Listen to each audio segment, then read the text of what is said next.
Hello and welcome to my channel. My name is Kate and today I'm going to be going over my favorite books in 2021.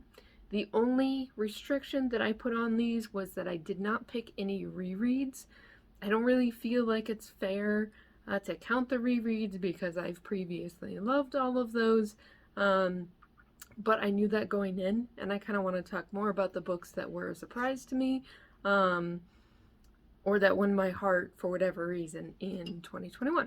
I'm going to start, this is going to be my top 10, but I do have an honorable mention in here that I want to start off with, and that is The Mythic Dream by, it's edited by Dominik Parisien and Navah Wolfe. There are many excellent authors that are in that series. I'll link where I talked more about that one. I think it was in one of my wrap-ups.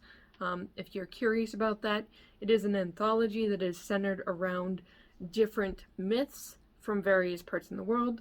A fair number, probably half of them, I think, came from Greek myth, but there are some other really interesting ones as well. The main thing for that was that the authors each had to put their own twist on the myth, anthologies are usually a mixed bag for me because a lot of times I'll feel like many of the stories are mediocre with a few gems here and there. For this collection, I loved almost all of them. Some of them became new favorites. Some of them made me really want to pick up more by that author. So I definitely, if you are at all interested in mythology, would highly recommend picking up The Mythic Dream. Then for number 10, I have A Natural History of Dragons by Brennan. I really enjoyed this book. I was a dragon fiend when I was younger. I still absolutely love them. And A Natural History of Dragons is kind of this blending of kind of a more leisurely paced high society woman who doesn't really fit in because she just wants to be able to study dragons. She's been obsessed with them since she was a child. It's kind of like an alternate England type of setting. The first part of the book definitely made me think of kind of Pride and Prejudice, where she's navigating high society and dealing with expectations for her family as far as marrying well, while still being really interested in a subject that women are not supposed to be very interested in. They're only supposed to basically dabble in it. And then the second part of the story covers after her marriage, and she actually gets to start getting involved in studying dragons and go on this expedition to another area to help out her husband and some of the other people on the trip. And I just loved it. It's definitely a more scientific take. So the dragons don't really have the kinds of personalities that you get in, say, like The Lord of the Rings or like Dragon Riders of Pern. They're not animal companions. They're kind of these creatures being studied.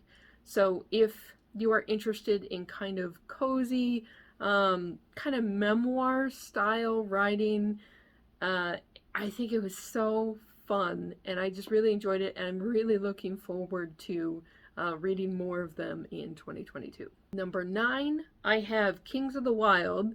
This was a last-minute pick for 2021 for me. This is by Nicholas Eames, and Kings of the Wild is basically if you took like D&D style mercenary bands and then gave them the same star power as like 70s rock bands. There are many 70s rock jokes and references. There are substantially more dick jokes than I was told going into this, so it's definitely, it doesn't take itself seriously. It is a little bit predictable, but the characters are so great.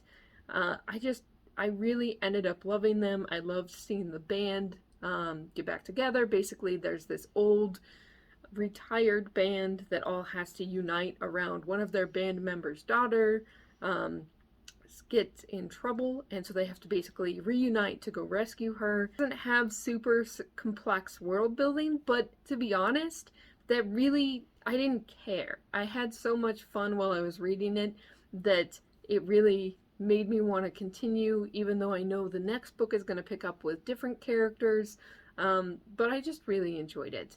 Number 8, and this just barely edged out Kings of the Wild. I like what this one does, just the tiniest bit better, and that is Orconomics by Zachary Pike. I feel like this is the book that makes me realize that I think of myself as someone who's super character driven, but I kind of need the themes and the world building.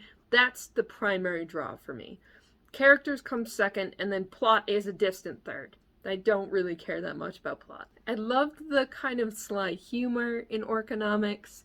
It's adventuring campaigns, like D&D style adventuring campaigns have basically been monetized, and there's this adventuring guild that basically controls everything and sends people out on quests. Adventuring has become this kind of this investment opportunity, basically.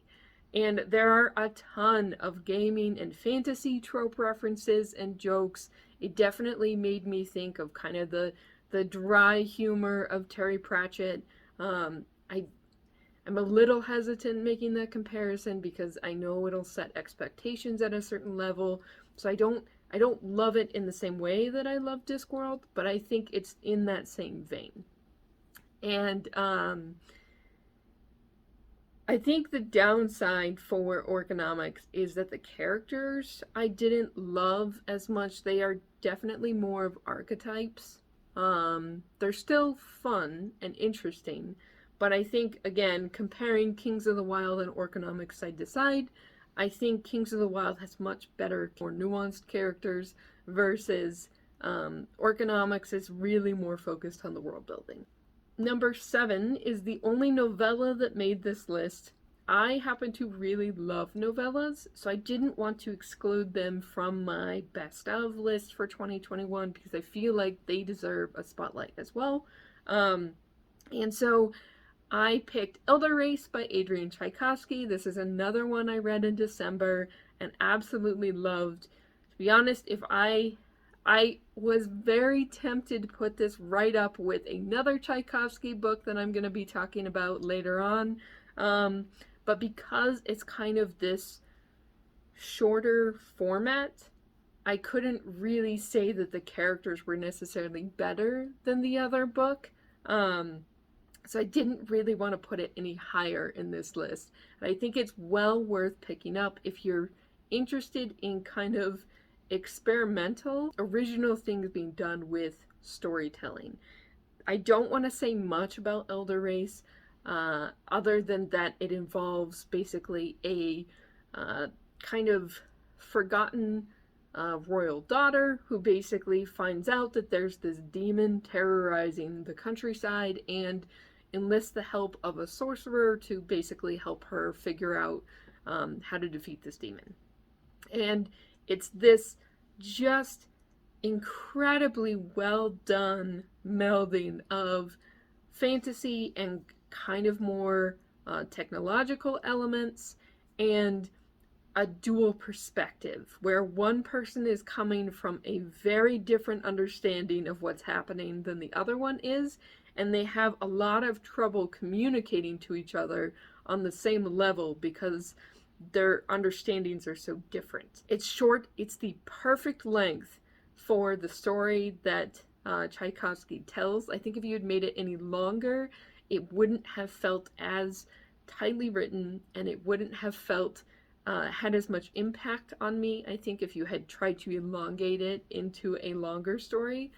But it was just brilliant. It's easily one of my favorite stories that Tchaikovsky has written that I've read, and it's one of my favorite novellas out there. Then number 6, I have Senlin Ascends by Josaiah Bancroft. I was introduced to this by a number of booktubers who all love the series, but primarily Alan from the Library of Alexandria, who loves the series, and he and some other booktubers did an interview with him that I will go ahead and link if you're curious about it. The basic premise for Senlin Ascends is that Thomas Senlin is a headmaster in a kind of rural village. He gets married and takes his new wife to this fabled Tower of Babel that is supposed to be kind of the center of society and like the best that society can do, and it's just this marvel. And he loses track of his wife while they're at the tower for their honeymoon. Whether or not you enjoy Senlin Ascends hinges entirely on whether you can tolerate Senlin as a main character. He is naive, he makes stupid decisions, but for me, he had some qualities I really appreciated. He really had this strong core and sense of himself, and I had a lot of empathy for somebody who was not good at navigating like conversations with other people, and who was not good at figuring out whether or not people were trustworthy. He was very bad at that. And it has this fantastic, whimsical writing style, which is not normally a thing I'm super into, that's blended with this kind of, I don't want to say horror, but this kind of dark, more intense, like sudden bursts of bad things happening, basically. So it's just this really, really interesting blend that I really liked. This is a series that I meant to continue with last year. Life got in the way and I wasn't able to keep going with it, but I will definitely be finishing the Tower of Babel series in 2022. Then number 5, and this was a complete surprise to me, and that is Hyperion by Dan Simmons. I avoided this for a long time because I have typically avoided classic sci-fi. Sci-fi is one of those genres that I'm never sure if I'm gonna like. I love some sci-fi, but I can't do hard sci-fi. It just gets too technical for me most of the time. So I tend to be a little bit pickier on that. And classics in general tend to not be written in a way that works very well for me. But Hyperion, absolute exception. It is a classic sci-fi that's definitely on the weird side. It is told in a Canterbury Tales style, where you have a group of pilgrims who are trying to make this very hazardous journey to a specific temple on an alien planet that's kind of basically edge of the known universe. And as they are going along this journey, they are telling each other their stories of how they got there, because they each have secrets related to the goals of this pilgrimage that may help the others out if they survive long enough to get there. And this was just incredible. I loved the way that Simmons told this. It is dense. He does not explain anything. You just kind of have to figure it out as you go. So if that is not your thing, do not read this book. There are a lot of references to kind of 19th century literary figures. Keats in particular comes up a lot, who I had basically no familiarity with. But it didn't really affect my enjoyment, because I loved the way each story was almost its own subgenre. There's kind of like a noir style story in one of them. There's a deeply affecting, like emotionally affecting story that completely took me by surprise. It's just beautifully written. I was deeply impressed by it. I was surprised at how much I enjoyed the way that Simmons tells the story, even though it is very confusing. So I would definitely recommend checking it out if you don't mind something that's more dense and potentially confusing. Number 4, I have The Only Good Indians by Stephen Graham Jones. This one was another one that was a surprise. I picked this one up because it was a book club pick for Jade's Bedtime Bookworms. I'll put a link to Jade's channel below because I love that book club. We have so much fun reading books. I'm pretty picky when it comes to horror. It doesn't always work for me very well because I don't like super gruesome horror, and I don't like kind of more slasher style. I kind of like the creeping dread, paranormal monster type horror. So like I love it. I love The Shining. I'm trying to think of a non-Stephen King horror that I've really liked. I love Lovecraft, even though he's racist garbage person, but his storytelling was really good. But now I have Stephen Graham Jones that I am definitely going to be adding to the list. I don't know that I will love everything by Stephen Graham Jones, because there are a couple that sound like they're in the wheelhouse of horror types that Caitlin doesn't like. But I'll probably try it out just to see. Only Good Indians is a horror novel that follows a group of American Indian men from the Blackfeet Nation, I believe. I'll correct it on the screen if I'm wrong about that. They make a mistake when they're younger and hunting where they shouldn't be hunting, and that mistake comes back to bite them many years in the future after they've all kind of moved on. Some of them are no longer even on the reservation. They basically start getting hunted down one by one. This was so good. Like, the creeping dread feel of it was exactly what I love in horror novels. The kind of feel of, is this really happening? What is going on? Kind of that unreliable narrator element was fantastic. There's a narrative trick that Jones uses in one of the chapters that turns this into a much more nuanced take on kind of like this this paranormal element that's in there, and I loved it. I have never seen someone use that point of view in a way that was that compelling to me and that changed my opinion on a figure in the story. Navigating that without spoiling anything was tough. But again, if you like that kind of paranormal, creeping, dread horror, I don't think it gets much better than The Only Good Indians. It is absolutely one of my favorite books of the year. Number 3 is Guns of the Dawn by Adrian Tchaikovsky. I picked this one up before I picked up Elder Race. I think it was back in June, maybe? I don't remember. I had seen Alan's review of this. God, like, half my TBR is because of Alan, because he always talks about these awesome books. But it's like if you blended Pride and Prejudice with the Richard Sharp series by Bernard Cornwell. The first half of the story is focused on this young gentlewoman, Emily Marsh. They're a family, like a noble family that's kind of down on their luck and needs to marry well in order to be able to basically continue living as they have been.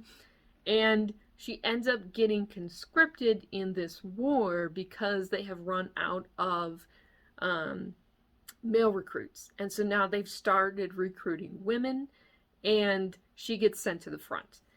And it's basically, the first half is her navigating society and trying to figure out kind of how to help her family continue. And then the second half is this almost World War I style, in the trenches, grim, but also kind of weirdly heartwarming. Like, it navigates that so well. As someone who's been obsessed with World War I history for a while, Tchaikovsky hit the feel of that so well. It was remarkable. And by the time it got to the end, that was just, the circle you get there is brilliant. I just loved it. I feel like looking back, now that it's been months since I've read it, I don't love the characters quite as much as some of my other favorite books that ended up in this top 10, but I think the storytelling was done so well that I still have to put this at number 3. Number 2 is going to be a pick that, like, it's one of those books, you love it or you hate it, and I ended up fully in the loving it camp. I would read literally anything this author put out, and that is Gideon the Ninth by Tamsyn Muir. This is kind of I feel like sci-fantasy, maybe.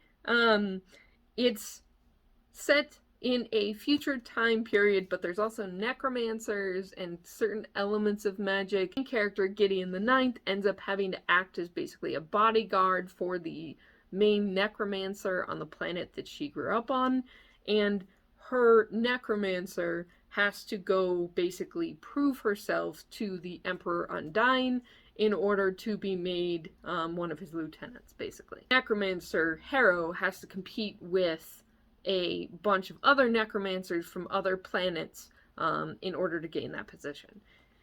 And so Gideon basically just has to help her out, which is made hilarious by the fact that Gideon and Harrow hate each other. And it's just, I loved the characters. I loved the kind of snarky way that Muir tells this story, the kind of confusing but intriguing world building elements where you kind of see it's futuristic, but there's a lot of stuff they don't know that they've kind of just lost to the mists of time. And they don't, you as the current day person recognize what those objects are better than the characters do. So if you get super into kind of the logic parts of that, you may not enjoy this as much. There's so much cussing, there's a lot of violence. The sword fighting is done perfectly, which makes me really, really happy and sells me completely on it. I absolutely loved the way that Muir describes the fighting in there. I loved the necromancy elements because that's always been like a magic system that I've thought was really interesting from, I read the Parisien trilogy earlier this year and liked that. I just, for whatever reason, skeletons, it's a magic system I find interesting. But I adore Gideon. Like, the character, she's such a shit. I don't cuss often in these videos, but seriously, there's no other way to describe her. But she's like a lovable shit. Like, you just, she makes bad decisions, but you love her anyway. And it just worked really well for me. Again, if you don't like kind of snarky, edgy writing styles, it may not work for you. If you want really detailed world building, may not necessarily work for you because it gets a little hand-wavy in parts. But if you love fun characters, I finished Gideon the Ninth, and the audiobook I would highly recommend, and I immediately wanted to turn around and listen to it again. It was just exactly what I wanted. So good. Then we are finally to my number one, and it couldn't have been anything else. I don't think, after reading the third book in this trilogy back in April, I don't think anything else could have topped this. And it's going to be such a funny answer to me, and that is The Lord of the Rings by J.R.R. Tolkien. I have spent many years talking about how overrated Tolkien is, that I appreciate his contributions to the fantasy genre, but that he personally, his writing style was not for me, and I didn't understand why people loved it. And I said that because when I was younger, multiple times, I attempted to read Fellowship of the Ring, and I couldn't do it. When it gets, the pacing in Fellowship is rough. The way it gets from kind of like getting to spend time in Hobbiton, and then all of a sudden you have the threat of the riders, and then you spend like a week in the forest with Tom Bombadil. It's too much for me. I don't love that part, but I finally, this year, with the movies being re-released for the whatever reunion 20th, I don't remember, anniversary, I finally got the audiobooks by Rob Inglis, made my way through them, fell in love. I love the way Tolkien tells this story, not the beginning, but the character growth and arcs that you see from Fellowship to the end of Return of the King. I love the kind of Beowulf style, epic fantasy feel of it, the incredible world that he built. If you do not love those things, I don't think you will love Lord of the Rings. It may not win everybody over, but absolutely. I read this series twice this year. Once for the reunion, for the anniversary, and then again when there was a read-along from Ryan Seeking Stories and Klaus at the Contradictorian. I loved it so much. So the first version I listened to was Rob Inglis. The second version was Andy Serkis. I would highly recommend both. I think Inglis has better singing for many of the songs and poems that are in the series, but I think Circus's narration is slightly better because he's a better mimic, and like kind of more expressive, I guess, with some of the voices. Circus is definitely more, he mimics the actors who were in the adaptation. And Inglis doesn't do quite as much of the voice work. It's not bad. It's just I had more fun with Circus's version for that part. But I would definitely, if you're unsure, there's my dog. If you're unsure about Lord of the Rings, I would say it's worth trying. I would highly recommend the audiobook if it's something that you've struggled with in the past, because the writing can be a bit of a barrier as far as a lot of detail and kind of slow pace. But I think it's absolutely one of the best fantasy series out there, and I believe it deserves that spot. It's not modern, so it's not going to work for everybody, but I believe it deserves that place. So that is my top 10 for 2021. Hopefully, let me know if you have read any of these and have thoughts on them. Let me know what your top picks for 2021 were, and I will see you guys on the next one. Bye.